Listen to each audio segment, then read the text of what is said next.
जय श्री कृष्णा दोस्तों, राधे राधे। कैसे हैं आप सब लोग।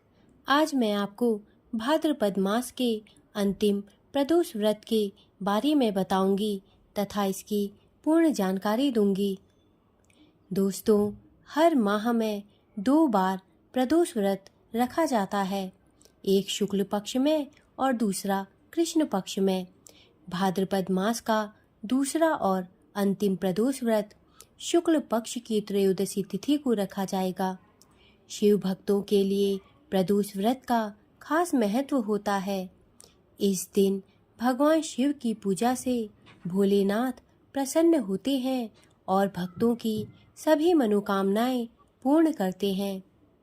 बुधवार के दिन पड़ने वाले प्रदोष व्रत को बुध प्रदोष व्रत या सौम्यवारा प्रदोष भी कहा जाता है। मान्यता है कि बुध प्रदोष व्रत से सभी कामनाएं पूर्ण होती हैं।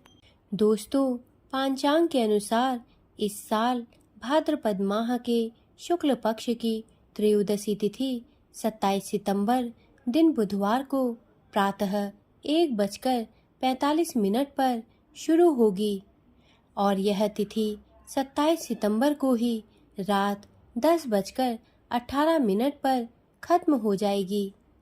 ऐसे में भाद्रपद का अंतिम प्रदोष व्रत 27 सितंबर को रखा जाएगा।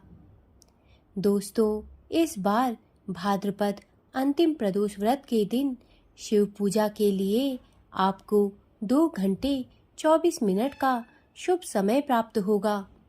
प्रदोष काल में शिव पूजा का शुभ मुहूर्त शाम 6:12 से रात 8:36 तक है। इस समय में शुभ उत्तम मुहूर्त शाम 7:42 से रात 9:12 तक है। जब आप प्रदोष व्रत की पूजा करेंगे तो उस समय शुभ उत्तम मुहूर्त भी होगा। दोस्तों, बुध प्रदोष वाले दिन रवि योग बन रहा है और पूरे दिन पंचक है। प्रदोष के दिन रवि योग सुबह 7:10 से शुरू हो रहा है और शाम 7:07 तक रहेगा। उसके बाद अगले दिन सुबह 4:29 से 6:12 तक रवि योग रहेगा। इस दिन पंचक पूरे दिन है, लेकिन उसका कोई दुष्प्रभाव व्रत और पूजा पाठ पर नहीं होगा। प्रदोष व्रत की पूजन विधि इस प्रकार है। प्रदोष व्रत से एक दिन पूर्व से तामसिक भोजन का त्याग कर दें। व्रत के लिए शुद्धता को प्राथमिकता दें। प्रदोष व्रत के दिन स्नान आदि से निवृत्त होने के बाद साफ स्वच्छ वस्त्र धारण करें। इसके बाद पूजा स्थल की सफाई कर लें। फिर व्रत एवं शिव पूजन का संकल्प लें तथा सुबह में दैनिक पूजा कर लें। इसके बाद शाम को प्रदोष काल के समय दोबारा स्नान कर साफ स्वच्छ वस्त्र धारण करें तथा शुभ मुहूर्त में भगवान शिव की तस्वीर घर पर स्थापित कर लें या फिर शिव मंदिर में शिवलिंग की पूजा करें। सबसे पहले गंगा जल और गाय के दूध से शिवजी का अभिषेक करें। फिर उनको अक्षत, बेलपत्र, सफ़ेद चंदन, भांग, धतूरा, भस्म, शहद, शक्कर, सफ़ेद फूल, फल आदि ओम नमः शिवाय मंत्र जाप के साथ अर्पित करें। इसके पश्चात शिवजी को धूप, दीप, गंध आदि अर्पित करें। फिर शिव चालीसा और प्रदोष व्रत की कथा का पाठ करें। आप चाहें तो किसी शिव मंत्र का जाप 108 बार कर सकते हैं। पूजा के अंत में भगवान शिव की आरती उतारें तथा भगवान शिव से अपनी मनोकामना व्यक्त करके उनसे क्षमा प्रार्थना कर लें। फिर प्रसाद का वितरण करें। व्रत में दान करने का महत्व होता है, इसलिए आप किसी ब्राह्मण या गरीब को दान की वस्तुएं निकालकर अलग रख दें। सुबह उसे दे दें। दान के बाद अगले दिन प्रातः स्नान और पूजा के बाद पारण करके व्रत को पूरा करें। कुछ लोग व्रत वाले दिन ही रात में पूजा के बाद पारण कर लेते हैं। यदि आपके यहाँ ऐसा है तो वैसे ही करें। शिव मंदिर में पूजा करते हैं तो शिव परिवार के साथ गणनंदी की भी पूजा करें। नंदी भगवान शिव के सबसे प्रिय गण हैं। दोस्तों, भाद्रपद का आखिरी प्रदोष बुधवार को है। ये दिन गणपति को समर्पित है। इसके साथ ही गणेश उत्सव भी चल रहे हैं, जो संतान प्राप्ति के लिए बुध प्रदोष व्रत बहुत खास होता है। इस दिन शिव परिवार की उपासना करने वालों को सुयोग्य संतान मिलती है। इस व्रत को करने से संतान पक्ष को भी लाभ होता है। बच्चों की बुद्धि का विकास होता है, उनकी तार्किक क्षमता में वृद्धि होती है।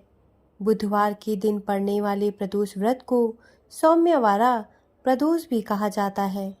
माना जाता है कि इस प्रदोष व्रत में मनोकामनाओं की पूर्ति हो जाती है।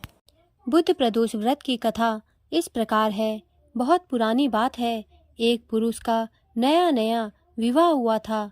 वह गौने के बाद पत्नी को लेने अपने ससुराल पहुंचा और उसने सास से कहा कि वह बुधवार के दिन ही अपनी पत्नी को लेकर जाएगा। उस पुरुष के सास ससुर साले सालियों ने समझाया कि बुधवार को पत्नी को विदा कराकर ले जाना शुभ नहीं है, लेकिन वह पुरुष नहीं माना।